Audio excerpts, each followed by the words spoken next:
joining tonight. For those of you that have had the pleasure to be with Bill's presenting and asking questions, it's always a great ride. Sherrar is in the car, but he has joined us. Mike and myself will be leading everything, but Bill's going to do all the heavy lifting. As a reminder, this is for educational purposes only. The only professional in the room is Bill, and he can't provide you tax advice without knowing all of your situations. So these are all educational. So life is very similar to an open book test. The question is, do you know where to go and look?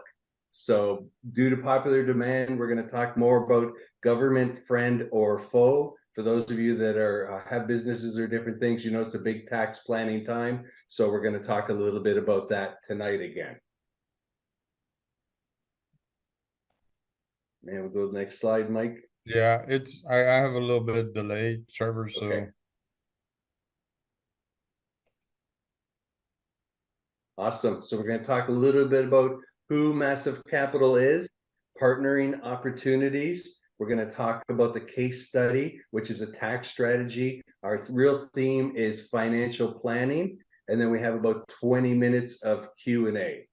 So it's going to be a very interesting night.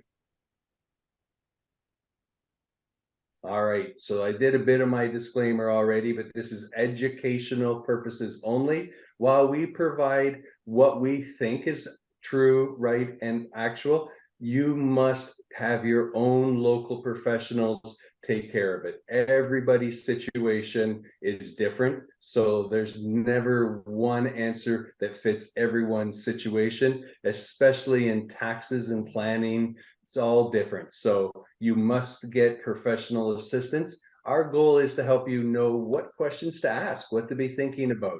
What are we doing? So that's the topics for tonight. So we'll go to the next one, Mike. I'm double as admitting some people. Yeah, I'm Mike's on double duty. Awesome. So as you can see, in case nobody's been paying attention and if you fell asleep and joined 6 weeks ago and just joined back up today, you will see quite a different team. So we are merging with a company called Realty One, and we will be known as Massive because Massive is what we're trying to be. So on the left, you'll see the usual suspects, Sherrar, Sanjay, and Mike.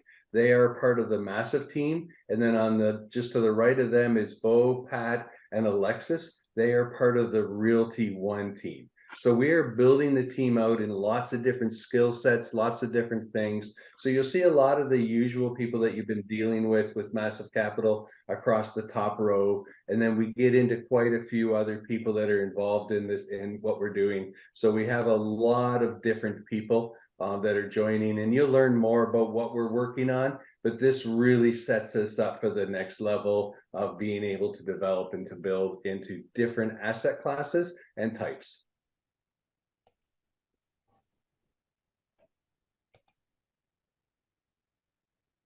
All right, so these are the verticals that we play in on the left, right? So there's equity, brokerage, property management. Net property management is more on the office retail class, development, construction, and education. Then on the right-hand side, you'll see all the different things. We have LP equity, institutional equity, acquisition, leasing, retail flex space, just retail, town center, multifamily, and we have in-house general or construction. So we've got a lot of things. You'll see our market hasn't grown that much. We just have a few more assets in some of those markets. So we're obviously very heavy in the Texas market. We have some assets in Arizona, Denver, North Carolina, and Atlanta, Georgia. And again, if you want to learn more about the markets where Massive Capital is, just reach out to one of the people on our team, and we're happy to talk about all the different places that we're in and projects that we're working on. Awesome. Thanks. Got couple more slides coming up for you, Trevor. Awesome. I was going to check in. I wanted to check in and see, we'd asked this last week, and if you guys would put, just again, if you're new, first time to a Massive Capital webinar, put new in the chat, please, just so we can get a feel for how is our audience repeating and growing. So appreciate it. If you're new, put new in the chat, please, guys. Thank you. Awesome. Back Look to at you, all those Trevor. new folks. That's awesome. People are Yeah, inviting their John, friends. This is good. Don, Welcome, everybody. So on the Kevin. left-hand side, you'll see some of the projects that we've been involved in. So we started this year, we closed a land development just outside of Austin, Texas. We closed Amberwood Apartments in Fort Worth. We did a value add 196 units in Warner Robins, Georgia. Very exciting new development project, X Space. That one is really coming along well. And then we just closed a value add in Denver. We do still have a couple of spots for opportunity there. So if you're interested, reach out to someone on the Massive Capital. And then we are working on some retail space, some multifamily value add, and a retail in Austin. All of those are 506B. So talk to, if you have a relationship with someone in Massive Capital and you're interested, please reach out to us. So as you can see on the right-hand side, we do land development, building construction, building operations, building renovations. And across the top is what Realty One owns, and across the bottom is what Massive Capital has. And combined, we're almost hitting that $500 million mark. I think we need to have a big party when we hit that $500 million mark, and it's pretty amazing that we certainly have grown a lot this year. It's incredible. So I appreciate all of you. Keep joining us and learning with us. All right.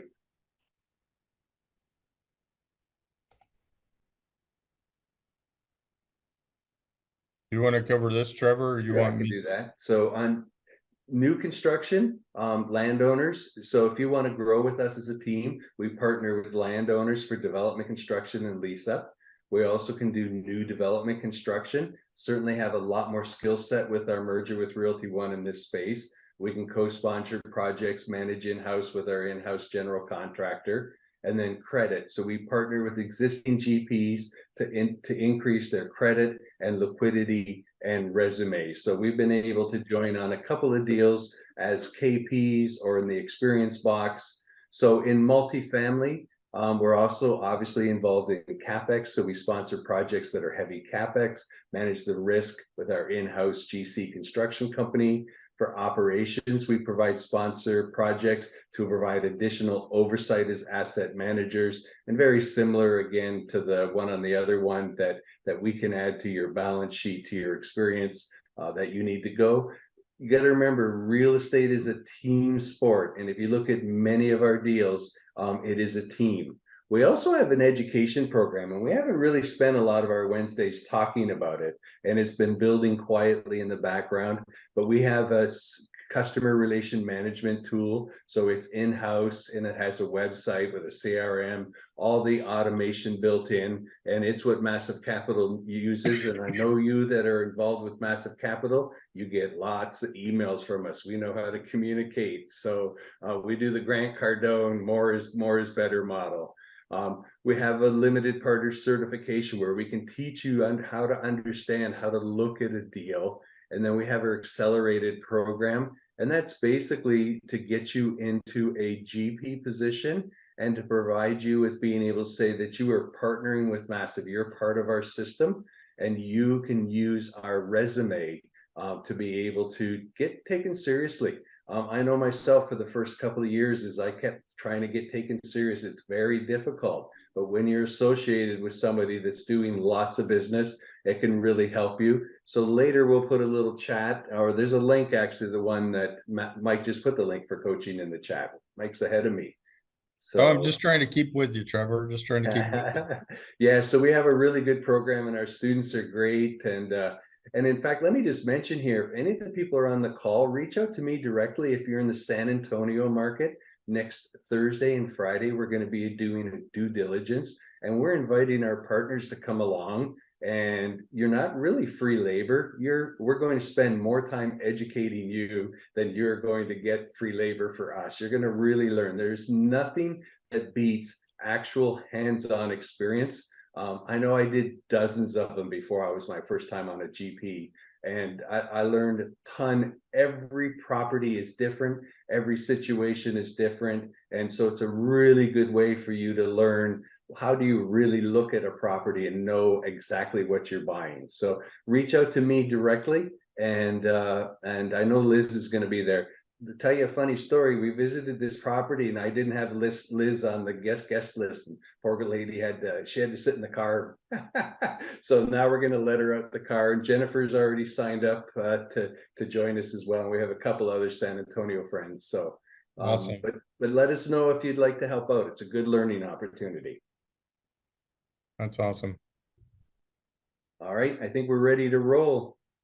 Let's see. I think we have a little bit more, Trevor, Oh, before you we go ahead and you can do those ones. Okay, great, great.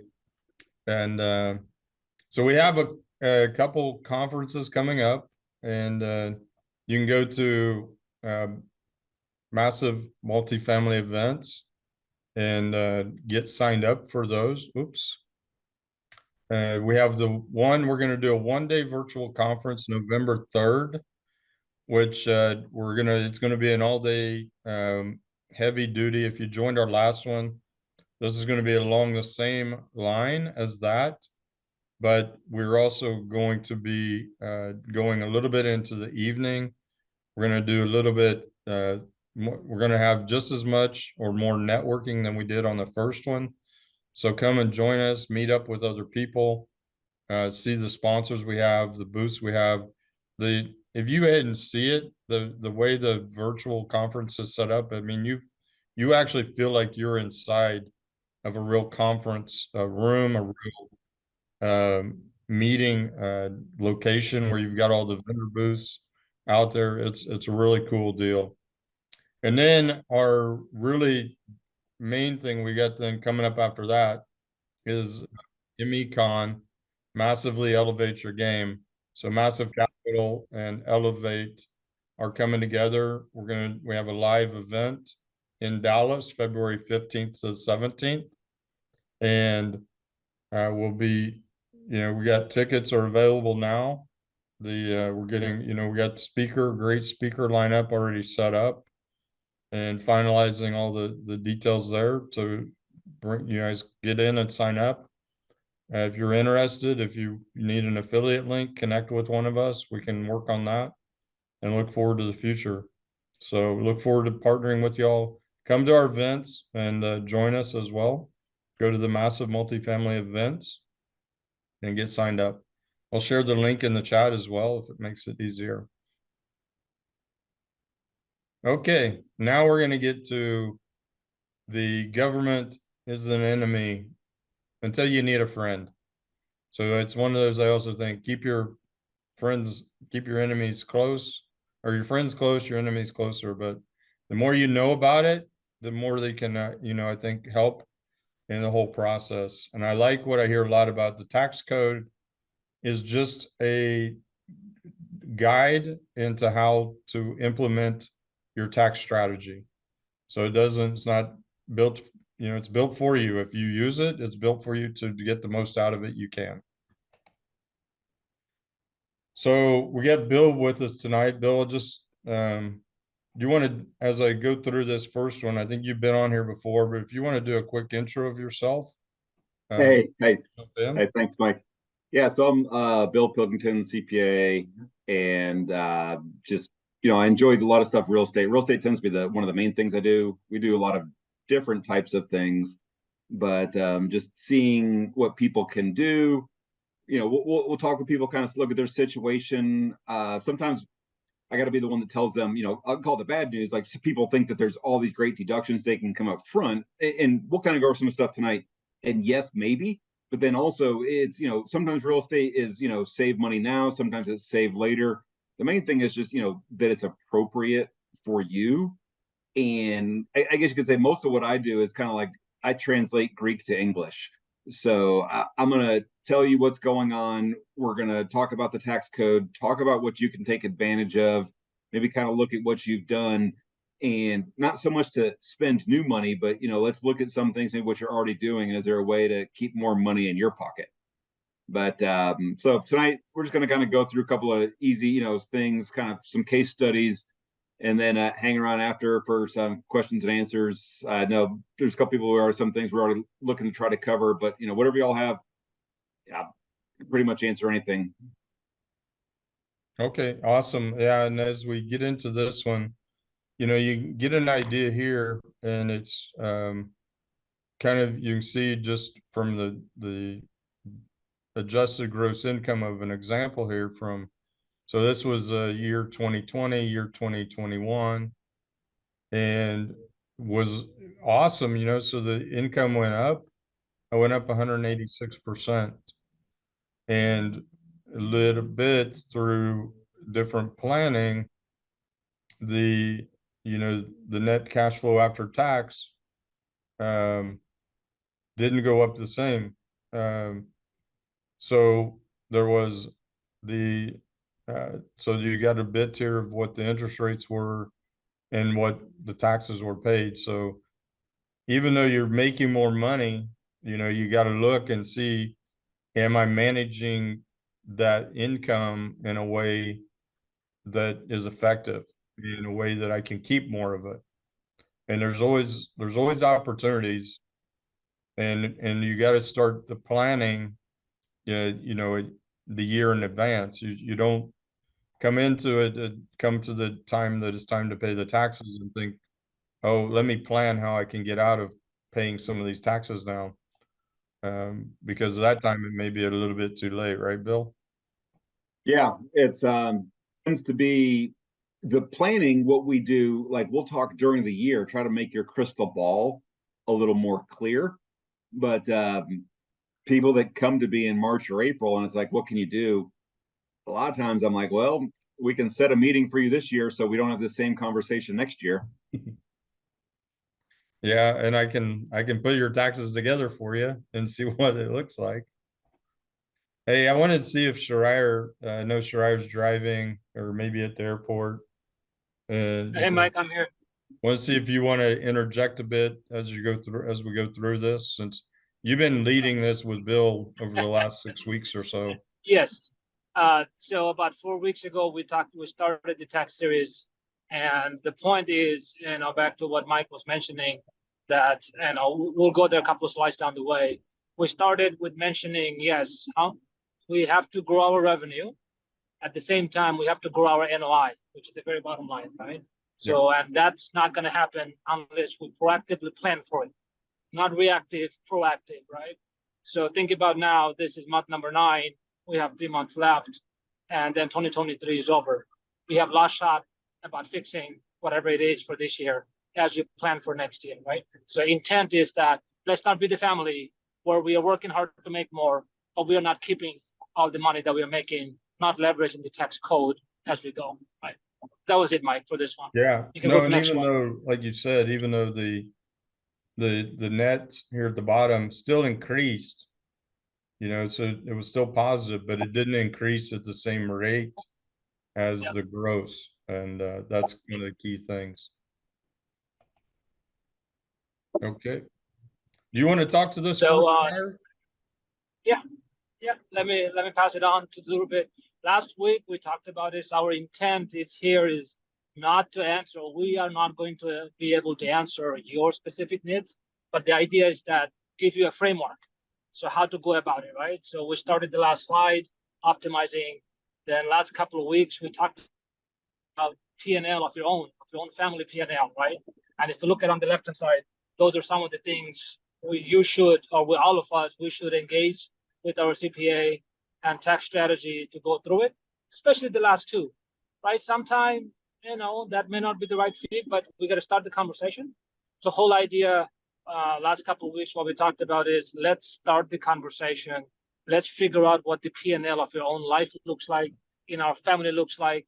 So I share the P&L that we use, and we ran a different scenario, single earning, couple, double earning couple, one W-2, one business, only business, no W-2, things like that. And this one, we thought, okay, it would be great. Let's say you call your CPA. Let's say you call your tax strategy. How would that conversation play out, right? What the expectation of the conversation? What is the objective of the conversation that you should have with your tax strategy? With the big asterisks, If you pay $1,200, $1,300 for any of the CPA to do your taxes, most of the time they're not the one doing your strategy. Somebody who's into real estate like Bill, that's all they do. They think about how to save clients money. Those are the type of people you want to hang out with. And those are the type of people you want to spend at least in, couple of hours, 3 hours, 4 hours, throughout the year, so that you can plan accordingly. So Mike, if you go to slide next, Bill, Yeah, this is where I was thinking. Go ahead. Yeah, I will. I was wanting to throw out something, and I'll jump into the next slide. Please. But Thank you, Mike. let me just ask a question real quick, because like put a 1 in the chat, if you do a strategy with your CPA on taxes a year ahead of time. If you do strategy with your CPA a year ahead of time, put a 1 in the chat. I just want to get an idea how many of us actually do that. Oh, see, Doesn't maybe look like 1. very many of us. I want to put a 1 in, but I'm also neglecting. Yeah. So, and the other piece that, and I think Shar touched on it, is, when we're out shopping for, a CPA and somebody to help us do the planning, it's not necessarily that I want to find the cheapest guy around. I need to find somebody, when I pay a little more, I get a little more sometimes. I don't need to pay the most expensive necessarily. I need to do a little bit of shopping and not just try to find the lowest price. So go ahead, Shariar. Now, I was going to say my case in point, 2 years ago, before I met Bill, my CPA cost me my tax bill that I was not planning on it. I was more than my salary. So I stay on top of that, especially if you're in the W2, business side of it, and or the real estate side of it, and or if you're exiting from with a profit. Talk to your CPA, be their best friend, or make them your best friend. It is important as you grow, having someone or a group of people supporting you all the time for your taxation. That 2-3 grand will make you 20-30 grand out of it. You'll get many more if you get the right person. Back to you, Mike. Yep. Yeah. So as you go through this, with Bill, let's use that as an option here, Bill, of coming into things that you would like in your first meeting. I'm going to set up a meeting with you. And how does that meeting go? How do we connect on phone or online or something? Somebody's referred me to you. Usually the way a lot of people, they'll give me a phone call or an email, something like that. Okay, literally what I'll normally do is I'll have Valentina, my assistant, she'll set the meetings up. And so she maintains my calendar. And so then Val will get us set up, and typically we'll do like a Google Meet. So do like a video call. But in what we're going to talk about is we can always look back. It's really easy to look back on someone's tax return and go, oh, you should have done this, should have done that. But really, we're kind of looking forward. Like, okay, so what do you plan on doing here? What's going on the next year, 3 years, 5 years? Kind of start seeing, okay, what's their time horizon? What are they working right now? What type of income are they earning right now? And what are they looking to do? What are they thinking to do? So we can kind of start giving them facts so they can make an informed decision. Or maybe what have they heard of? What are they trying to check out to see what's true, what's not true? Try to get an understanding of what it looks like from their side of the table, and then do what we can to kind of explain, okay, here's how it'll look if we go down this path. Now, usually, like, just together we can do some estimates, but if we have to start really drilling down, then that's when we're kind of say, okay, now what exactly income? How much are you going to make? Stuff we're not going to talk about here. Like, I don't know that anybody wants to throw out loud, I make this much salary. But and then what type of income? Because not all income is taxed the same. We may also talk about stuff, like, do they have any, cash flow needs? Where are they going? Are they looking to retire? Are they single, married? Are they thinking about becoming single or married? Because some of the decisions they make now, maybe maybe it's better they do some things this year. Sometimes maybe it's better the next year. Everybody's kind of really unique. And I was thinking as well, I was looking at this, the depreciation was something, I really never thought about or considered a lot in the past. I didn't really understand how it applied into, especially in, I knew the depreciation as the 27.5 year type thing, or whatever that, long-term depreciation of a house that I bought. But there's a lot of other opportunities around types of depreciation and ways to do depreciation. And I also know there's effects that it has on, everybody always asks, can I put this on my active income versus other incomes and things like that, Bill? Yeah. And so different things, again, where they go. Now, what I usually like to tell people, because oftentimes I hear, so it's tax-free. Now, real estate can lower your taxes, but it doesn't necessarily eliminate them forever. So, many times the bill will come due. But the nice thing with real estate is we often get to defer when that happens. So it's a lot of a time value of money. And so you get to the point where now all of a sudden it's about cash flow, not necessarily about what taxes you're paying. Because if you need $10,000 a month to, live on, I'm making up a number. Does it matter if that's 10,000, 12,000, 15,000, 20,000? There's different things that happen, but depending on their situation, maybe they'll start getting some cash flow out now, and then we defer the taxes. Now, Char and I usually joke around with this. We call it defer, defer, defer, die. So while dying is not our first tax plan, it does often take care of the tax responsibility, especially Texas being a community property state. You don't have to worry about leaving your spouse with a big tax bill if you've been doing all the deferring. Now, if you pass, and say both husband and wife pass away, okay, yeah, kids or other people, they may inherit a tax bill, but they're still going to come out ahead. Taxes are still less than 100%. But one of the ways, like what Mike was talking about, so there's a thing called cost segregation. And where that is going, say typically whether it's a single family house or a multifamily apartment, the way the IRS allows you to recover your investment, meaning like how much you paid for it, is via depreciation. So now this deduction, it's really more of like a non-cash deduction. And so if you pay cash, 100% cash for the property, or if you finance the property, you're going to get the same amount of depreciation. Now, even if you use IRA or 401k money, there is depreciation involved. But if you're using IRA or 401k money, you have to go the traditional standard route. 27.5 years is the standard number for real estate. So you buy a property, simple math, 2.75 million, forget land for a second, just building. Every year it's on autopilot. $100,000 a year will be your deduction for depreciation.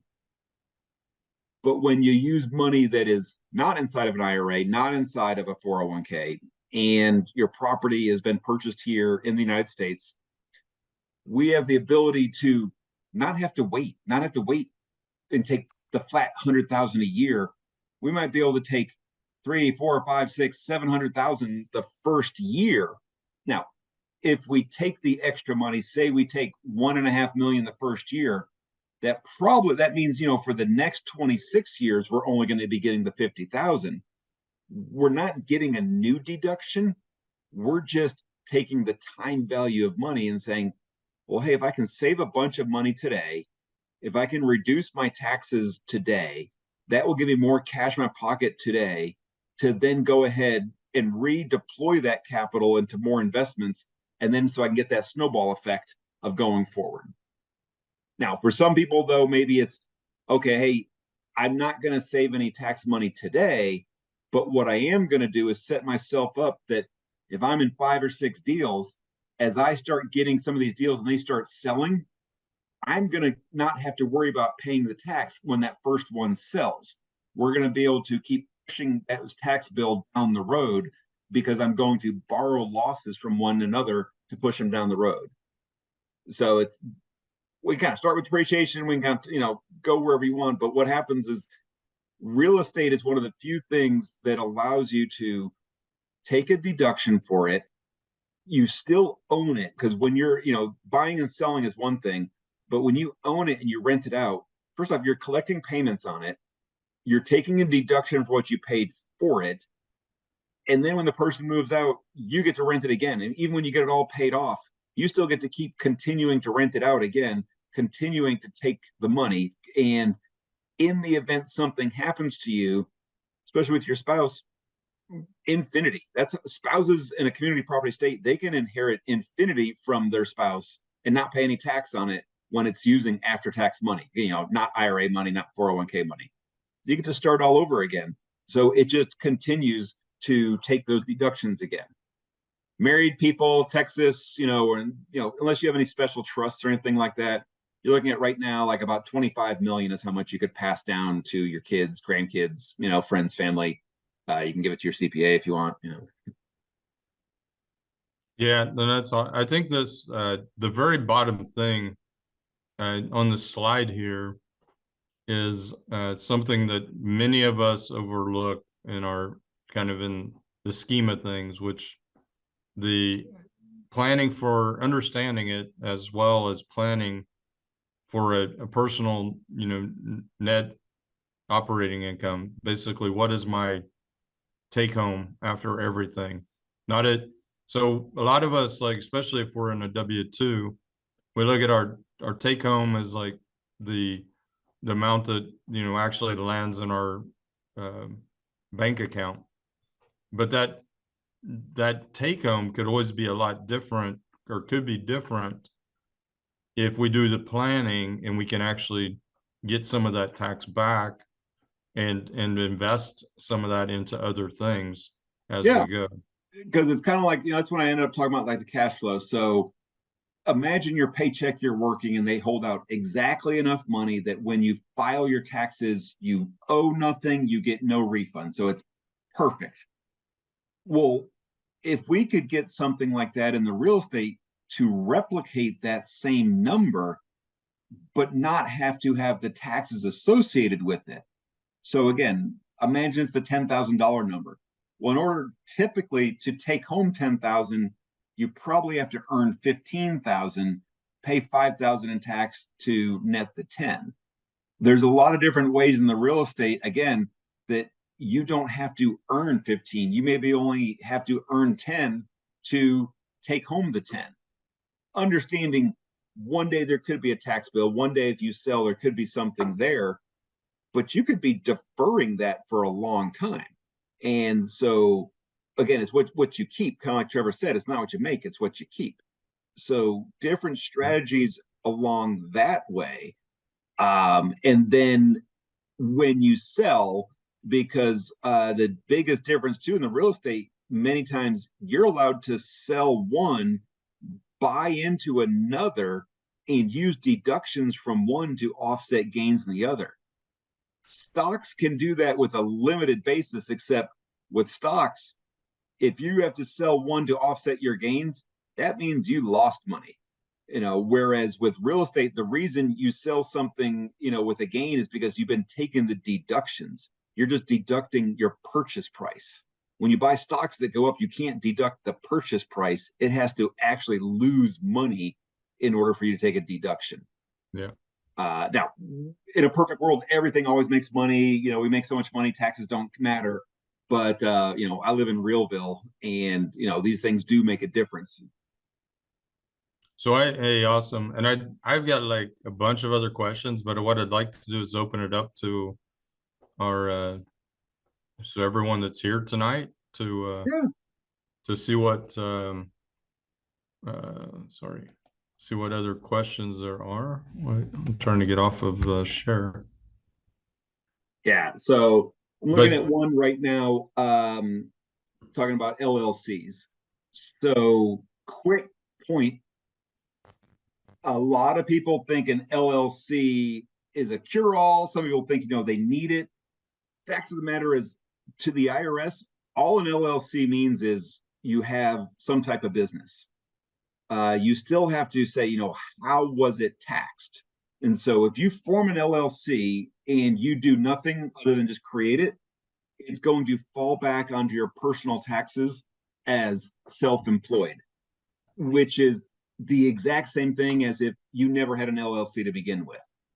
So LLCs in and of themselves don't necessarily save you tax, but every situation slightly different, depends on what you want to do with it. You don't need an LLC to invest in real estate. You don't need an LLC to take advantage of all the taxes that the benefits that are in real estate. Now, that does not mean there's not benefits to LLCs. Sometimes there are very good benefits. There could be legal protections. There could be, if you're going across different states, trying to bring them back into your name. If you are a service-based company, it's not the LLC, but if you were to elect to have that LLC taxed as an S corporation, there could be benefits to having your business taxed as an S corporation. Yeah.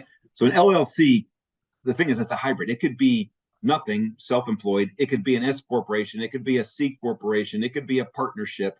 It could be, anything you want. What you want to do is kind of figure out, okay, what is your source of income? Because actually, generally speaking, whether it's an LLC or you form an S corporation directly or C corporation directly, typically having something taxed as a corporation is not the best idea to own real estate when you're a U.S. person. I've got a lot of international clients. Some of my international clients, a C corporation is perfect for them. But if you don't have to be a citizen, but if you're living in the United States, paying tax in the United States, tends to be owning a real estate individually through, an LLC is disregarded, or partnership tends to carry the most benefits, but your situation could be different. You don't, for tax benefits, you don't have to go out and form a bunch of new LLCs and create all these different things. There could be reasons for it, but they're usually not tax reasons. Yep. And there was, so I didn't get that question. They must have sent that directly to you. We're talking There about was a one of the question. questions was kind of like, do we educate people on that? And so we do go through the Okay, gotcha. scenarios. Yeah. I got it. And I see it. Now, that being said, I've also had people that when I tell them you don't necessarily need it, they freak out like, oh my God, what did I do? Did I really mess up? It's okay. Having an LLC is not bad. It just sometimes is more than you need. And sometimes it's completely appropriate. Yeah. Now, Texas also, the other thing too, is as long as we're living in Texas, there's one set of rules there. Most of your southern border states follow what's called community property, which is another way of saying it's like water in the pool, shallow end, deep end. It's all the same. If you start going into some of your other states, especially your Midwest, back east, some of the rules on taxation and ownership of property change. So you always want to be aware of like what state you're in, because even though we're all in the United States, the individual states will have different types of taxation. So like one nice thing that I like about the real estate is the ability, like we're talking about, to offset the gains and losses. Imagine you've got 5 properties, you're saying 5 different deals, and each one of them is carrying a loss of 20,000, and you sell one of them for a gain of 60,000. Well, you take the loss against that one, 60 minus 20, you're still left with a 40,000 gain.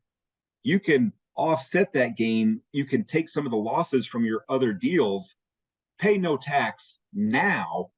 That's not the same thing as tax-free. What you're basically is you're deferring the tax, but you get all that cash now to redeploy into a new deal and again continue to kick the tax can down the road.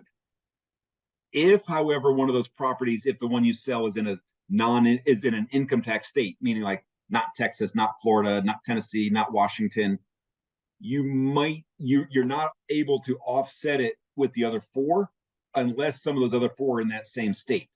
So something to be aware of. Investing in other states is great. I do it. Oklahoma, Georgia, different things. There are things outside of Texas.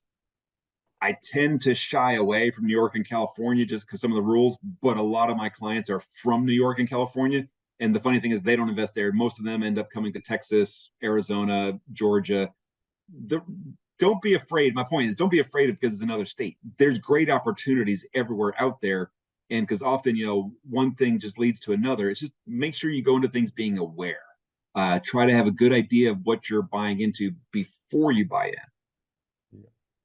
Hey, Bill, there's a question. I don't know if you see the Q&A questions. Let's see. If I'm planning to be an investor in 2023 and more deals in 2024, should I register my LLC as a serial LLC up front, or just simply register it as a LLC manager? So I like series LLCs for real estate if you're going to use them. And now some people may not necessarily know what a series LLC is. They might know an LLC and they may not know the difference. If you already know what it is, I apologize in advance for boring you.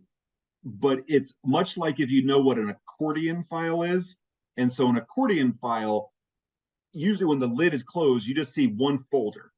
But when you open it up and inside of it, there's 15, 20 different pockets inside of it. A series LLC is like an accordion folder. When it's closed, you think you just have one LLC. It's one tax return, one thing to file. But when you open it up and look inside, each one of those separate pockets is technically a different LLC. So for asset protection purposes, each one of those pockets would stand on its own. So you don't have to form 50 different LLCs and file 50 different tax returns. You can accomplish that with just one return.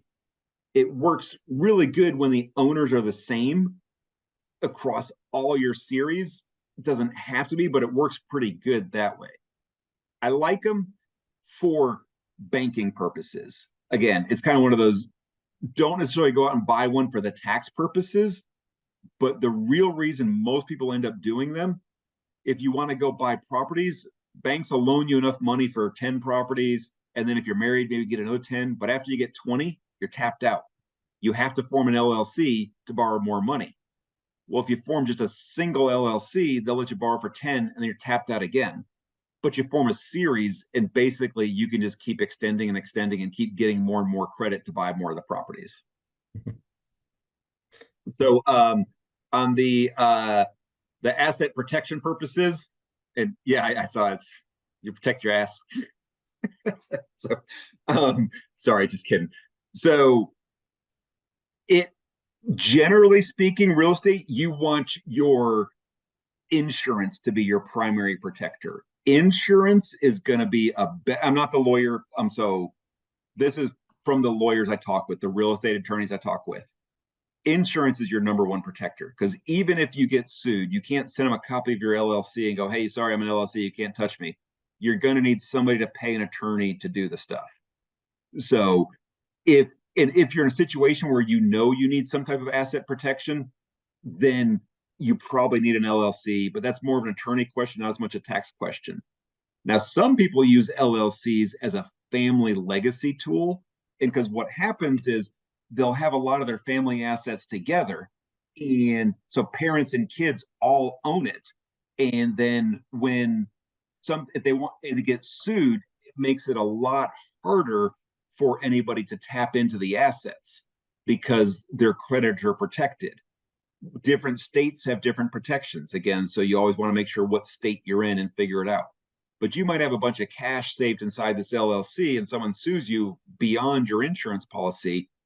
They can't always just tap into it. It's a way to protect a lot of your assets there. You can't take the money out unless you're taking it out for a paycheck. So it kind of gets into different rules. But what you end up doing is it's a way sometimes to make your values lower. So for estate planning, if you own a bunch of stuff and you want to pass it down to kids and not have it, and you're worth more than 25 million, it sometimes makes sense. I actually prefer the family limited partnership over the LLC, but sometimes the attorneys pick one over the other. That's awesome. I don't know. I was seeing if Schreier was still on, or I think he left.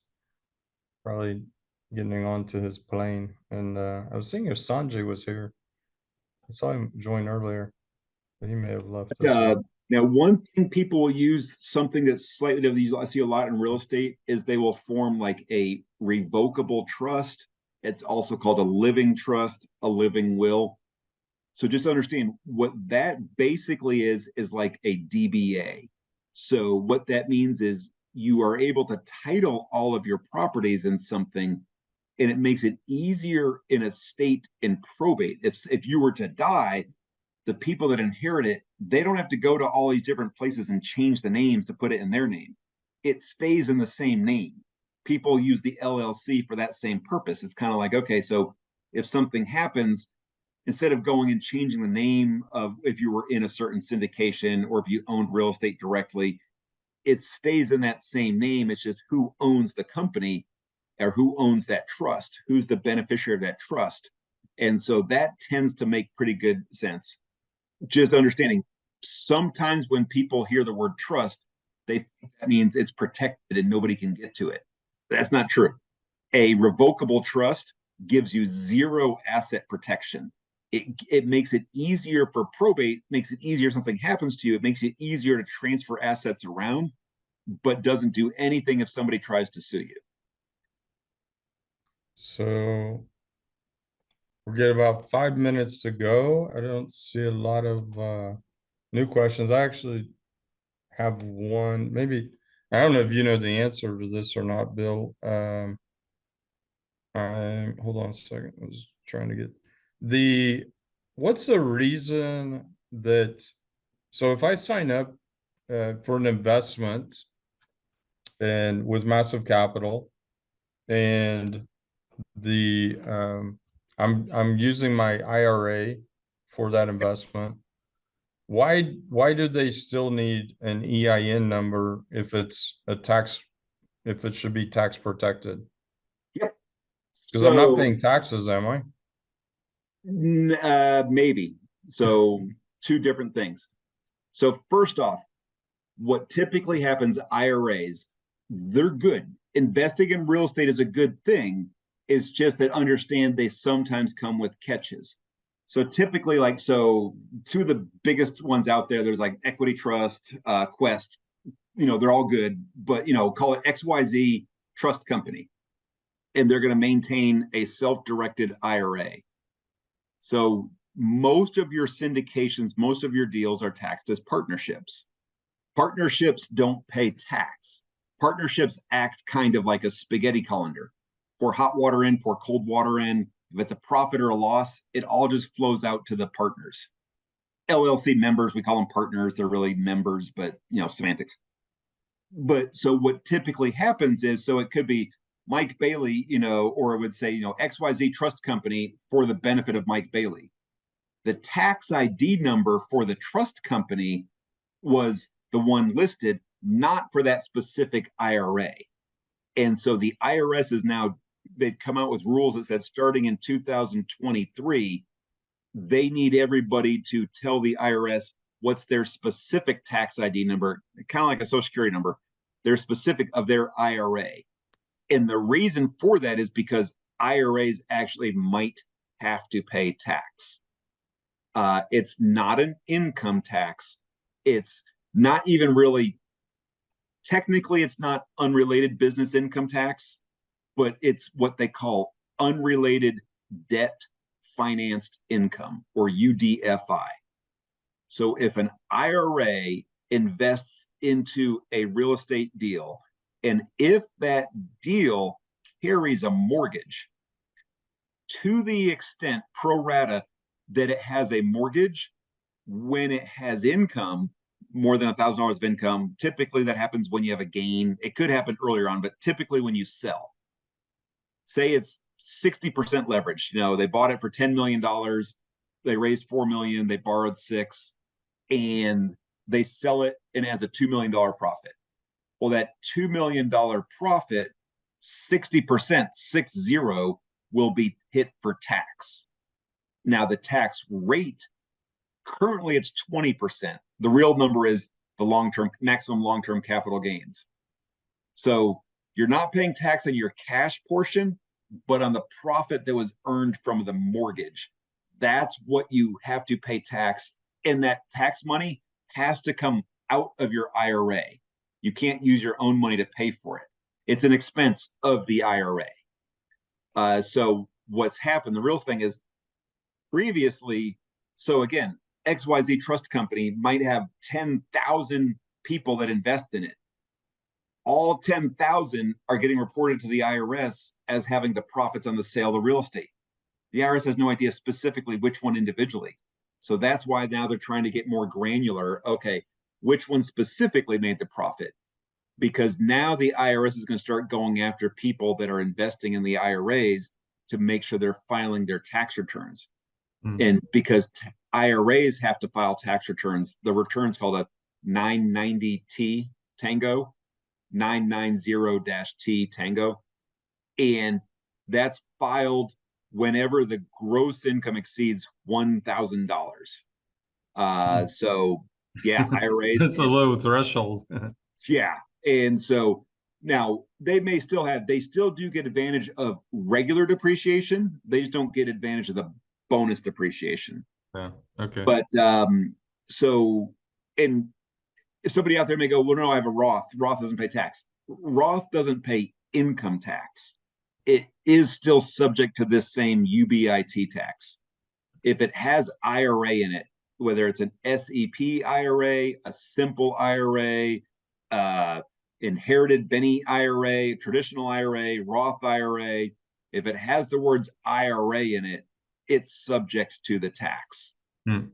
You can get out of it if you have your money invested through a self-directed 401k, which some people go like, great, well, I just want to put in a 401k, but you got to justify why do you have a self-directed 401k, which means you have to have an operating business. You can't just say, well, yeah, one of these days I'll get around to it and I'll form a business. It's not the IRS actually, they're kind of auditing those because they know people want to get out of the tax.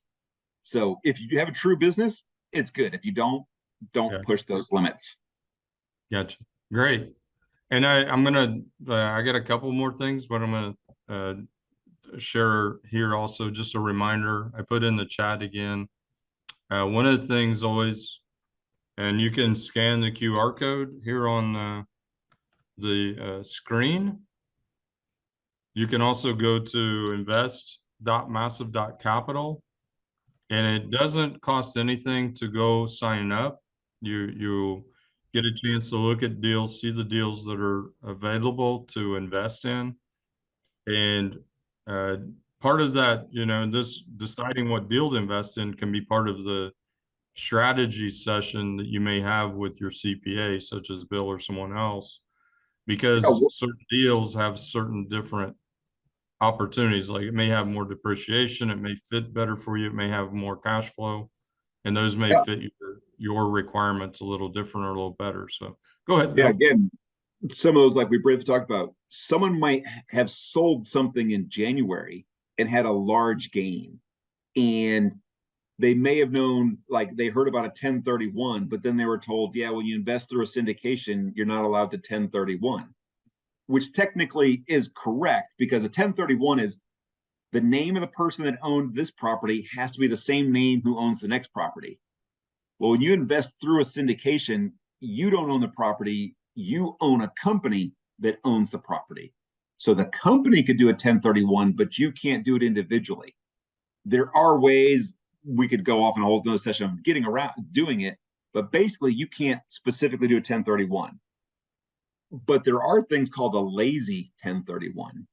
A lazy 1031 is another way of saying, okay, now let's look in this calendar year. I sold something at a gain, real estate. If I can buy more real estate and have some of those with heavy depreciation and take a lot of losses, if I can close on that before the end of the calendar year, I can use those losses from deal number 2 to offset my gains from deal number 1. And so you end up, that's why it's a good idea to have like 4 or 5 deals, because you never know when one's going to sell. So again, like that, the example, the 5, the one that sold for 60,000. Well, if it sells in January, that's pretty good. You've got 11 months to buy into a new deal. But if they close at the end of December, you want to go reinvest the proceeds into something new. If you don't close on something by the end of the calendar year, you can't use the losses from the next deal. But if you were previously in some deals and you had built up a bunch of losses, you had built up a bank of losses, you don't have to necessarily worry about the tax. Which also, it's like, I've seen some people, they start doing things. Some people don't want to get into the land deals because they're like, well, I don't get any depreciation, or they don't want to get into new construction because they're looking for depreciation deductions. And for those people, we have conversations like, you know what?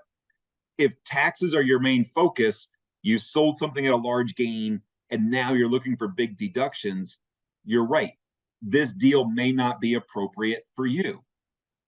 For somebody maybe that has a bunch of built up losses and they're not using them, getting into new construction or getting into a land deal could be totally appropriate for them because they don't need the depreciation deductions this year. And if they pick up a large gain, they're probably not going to pay tax on that gain until they exceed all their losses. Because the nice thing with real estate is until you exceed, this is as a passive investor. Yeah. Until you exceed all your losses, you're not paying any tax. Hey, oh, and Jasmine's got her hand up, but I also had another question. Let's see. Stop. Well, I'll let the recording go. And so whoever wants to hang around, we're still here. If you want us to hang around, I don't know, Bill, you good for another 15 minutes or 20 or so? So I know a lot of people that are asking for my contact. I can give you my direct contact information. It's not that I won't. It's just one of those, you may end up sitting there and not get a response and think, he didn't respond, he didn't call me back. If you really want to get a hold of me, you contact Val and you say, hey, Val, can I Bill's in the Massive Capital Seminar, I want to talk to him. She'll set you up for like a 20, 30-minute call. We'll talk. There's no obligation to you. I don't have a contract to sign. Now, we may ask you some questions and stuff. And if you want to talk about your specific situation, then we'll kind of have to know, what's your income, what's going on. But there's no pressure. There's no trick. I do it to earn the business, but it's not like you have to pay me or do something like that. So, just love to help people out. Most people end up, coming with me. We do the taxes, but it's not like you're forced into something. But yeah, it's just way better if you get a hold of Val. She'll put you on the calendar, and then I kind of like live for my calendar, and I look, okay, where am I going next? Where am I going next? Where am I going next? She'll put you up on a video call, and we'll connect that way. Oh, there you put it, or Trevor did. Thanks, Trevor. I was looking for that. That's the best way to get a hold of Bill and work on things. I had another question, and I Jasmine's got her hand up though. Jasmine does. I'm going to throw one out. Hopefully Jasmine can wait a second. And I know this really, so the question came up earlier, like if I'm forming an LLC to hold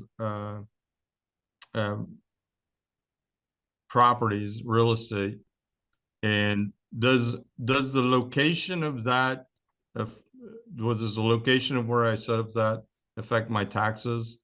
Or is it more just a decision of the legal side of my asset protection decisions? It can affect your taxes because some states will require the franchised boards, they may have a separate tax return to file for your LLC. Some states, they say, file the same way you file the owner's return. So if you're filing as a separate partnership or corporation, you file a separate LLC return. If it's owned by you individually and you report everything on your 1040, then you just report as a 1040. You don't need a separate one. So Colorado's pretty easy. Arkansas, they just say, hey, whatever you do with the other one, do it that way. Now, Everybody's California, asking about Wyoming. Wyoming's pretty easy. California will charge you $800 per year if you invest in that state through an LLC. And that $800 is due like in March of every year. You don't get to spread it out over 4 payments. Upfront minimum $800 fee. Now, Wyoming has an annual filing requirement, but just understand, if you, and we'll talk about opportunity zones too, if you use your LLC to operate in another state, you're actually then supposed to register that LLC in every state that you are doing business. So you can't just operate in Wyoming and then say, you know, hands off everything else. So just understand, it'll be considered a domestic LLC to Wyoming, and it'll be considered a foreign LLC in every other state. And I think Wyoming charges like $75 a year to maintain it. It's an online form. Most people go to Wyoming because it has better anonymity. It makes it harder for people to know who owns it. I don't know that it gives you any better protection, especially because you have to re-register as a foreign entity anyway. Yeah, because when you have to, I had to do, like, if you have to, or you're going to end up foreign filing it, you're almost, most of your anonymity goes out the window. Yeah. If you do a Now, foreign file. I found this out recently. If you're really concerned about anonymity, New Mexico. Yeah. So in Wyoming, typically the government, unless they have to, they don't disclose who the owner is. New Mexico, okay, I haven't informed you. This is what the lawyer told me like 2 weeks ago. The state doesn't even ask who owns it. So Okay. nobody knows. It's crazy. All right. But Let me see. Hey, Jasmine, did you have a question, or just checking? You get your hand up? Yes, I do. Okay. Okay. So, Bill, you say, okay, on land there's no depreciation, but let's say we have capital gains from land, buy a lot and sell it, you made some profit. Can you offset that with depreciation from apartments? Generally speaking, yes. So a typical passive investor invests in a land deal as a passive investor, and then they generate the gains from the land deal. If they already had losses built up from prior apartments, they can offset the gains with those losses. Now, it'll actually work sometimes. So they'll report it in two lines. On one line of their tax return, they'll report the gains. And then on another line, they will free up what's called the passive activity losses. And if anybody out there is in deals where you find out how much do you have available in losses to use, if you look up on your form 8582, so the 8582, it'll let you know how much you have available in losses to carry forward. And those losses can offset or short-term gains or long-term gains. So you can use them for both. If you have a long-term gain on the land, you might pay zero, but you might pay 15 or 20% tax.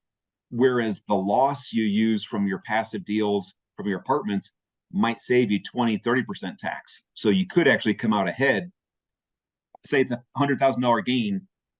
You got a $100,000 gain and you use up 100,000 of losses. A normal person would say, okay, I broke even, right? But if that gain's a long-term capital gain, maybe you're only paying 15% tax, but maybe your income is at the 28% bracket. So that difference, that extra 13% difference, you could be getting a $13,000 refund from the IRS. Awesome. And now, Got it. so Yeah, no, that's awesome. Does that make any difference if you're active in the land deal but passive or active on both? So it does make a difference. It's a lot of apples to apples, oranges to oranges. If you're active in something and if you're taking deductions on it, that is different from passive. So passive activity losses are, we also call them PALs. They can be eaten by pigs or passive income generators. So a non-passive income source, you cannot use a passive loss to offset it. So you do have to sometimes check, are you a real estate professional? Is it active participation? Is it considered passive or was it non-passive? So it's kind of like you can't use, another example, you cannot use gains from stocks and bonds and mutual funds. You cannot use your losses from real estate to offset those gains. If you cash out of a retirement plan, a 1099, and you have to pick up the incomes because you cashed out your IRA or 401k, you cannot use the losses from your real estate to offset that income. Now, if anybody, again, this is kind of like where we come into planning. if somebody's out there and they have a 401k, understand 401k and IRA, even when I talk about like passing unlimited tax-free to spouses and 25 million to kids, that doesn't include IRAs or 401ks. Somebody is, unless you donate it to a charity upon your death or while you're alive, somebody is always paying tax on an IRA or a 401k. You're always going to have tax.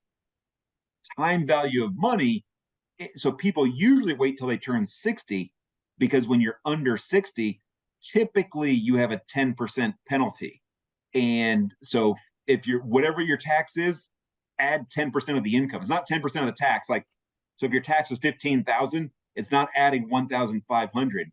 It's whatever the income was, and whatever, you know, so if you took out a $10,000 IRA, it's 10% of the 10,000. Cash out 100,000, it's 10% of the 100. So you're adding 10%. Now there is a way, depending on the state you live in, depending on where you work. So Texas does it, and as long as you're not working for the federal government, even if you're married and you are continuing to work and you want to tap into your 401k, you can hire an attorney and do what's called a quadro, qualified domestic relations order. It's another way of like, you tap into your 401k money while you're still working. And then you can roll that money to an IRA, invest with a self-directed IRA, or you can cash it out. And if you cash it out, you have the tax, but no 10% penalty. You know, it's appropriate for some people, not appropriate for others. Something we could talk about, just different ways to tap into funds. Now we did, Daniel's asking about opportunity zones. So quick version, opportunity zones are basically every state, the governors of the states many years ago picked certain physical areas that they wanted to encourage development. And so they called those areas opportunity zones. And they partnered up with the IRS, and the IRS says, hey, if you roll over gains from a property, it could be a short-term gain or it could be a long-term gain. But if you roll over gains and something invests in that specific property, you can punt your taxes. Like, you don't pay taxes on your gain. You're in 2026, so we've only got a couple years left. You will pay tax on the gain, but then if you keep it in that same investment for another 5 years, then you'd have no tax. It's completely tax-free. Several years ago, you know, so 2026 is a hard day. 3 or 4 years ago, you could wait until 2026 to pay the tax, but now we're approaching that, so maybe you can only offset it for 2 years. But it's a way to invest in real estate. Typically, it's real estate into one of these special areas and defer your tax, and then potentially make it all tax-free. Now, that's a federal program. If you invest in different states, like California actually has some very good opportunity zones, but understand the income earned, the deferral of the gains, that's an IRS program. The state of California will tax you on the gains that you earn in that state. Let's see, Kevin, so investor in California, W-2, 5 single-family properties. Yeah, that's fairly typical. We do a good amount of those. So, I mean, you'd have like the IRS return, you'd have your California state return. Now, question you didn't ask, but some people ask is, should I look at cost segregation? Well, okay, if you're California, and I'm guessing California, not Canada, the properties might be worth enough to do the cost seg. Typically, most single-family properties are not big enough. Usually where I see it's a benefit when the cost of the property exceeds $500,000 or $600,000. Otherwise, you're going to pay a lot of money for a cost segregation study that you're not going to save a lot in tax for. Good. And then I think his question really was, you know, are you too big, Bill, for that type of a client? I was going to say no way. That's fairly typical. Yeah. What we'll do, again, so like in our calls, we'll look at your situation and I'll say, okay, looking at base what you have, it would cost X. And then if you say, yeah, sounds good, let's move forward, then we move forward. And now here's the one thing. So I'm like, not a high pressure person. If the person says, okay, well, I want to think about it, I'm going to let you think about it. And if you don't hear back from me, it's because you told me you want to think about it. So it's, you know, if you say good, we send you an engagement letter, permission slip, we do it. If you say, no, or, not interested, then that's fine too. Still, if I helped you with something, whether it's on this call tonight or specifically, then I did my job. Yeah. And then there was a question much earlier, and Jack, I think was Jack. I don't even know if Jack's still on here, but he was asking about lenders and yield for investors right now. And actually, our next session next week is all about debts on different types of assets, different types of lenders that you may deal with, and the way it looks right now, what they're expecting. A lot of them looking for deposits, a lot of different scenarios happening to secure debt right now, and the types of debt, and there is definitely asset dependent, as well as the KP or sponsor dependent has a lot of influence on different scenarios. So definitely step in, come back next week, learn a lot more if you want about the debt side of things, debt scenarios, and we'll go through some more case studies. Because we've been doing debt on all kinds of properties over the last 2 months, and I mean even offices. So we've done offices, the retail, existing retail, operating multifamily, value add multifamily, development scenarios, and so land acquisition as well. So I think we've covered all of them you can imagine in those scenarios. So.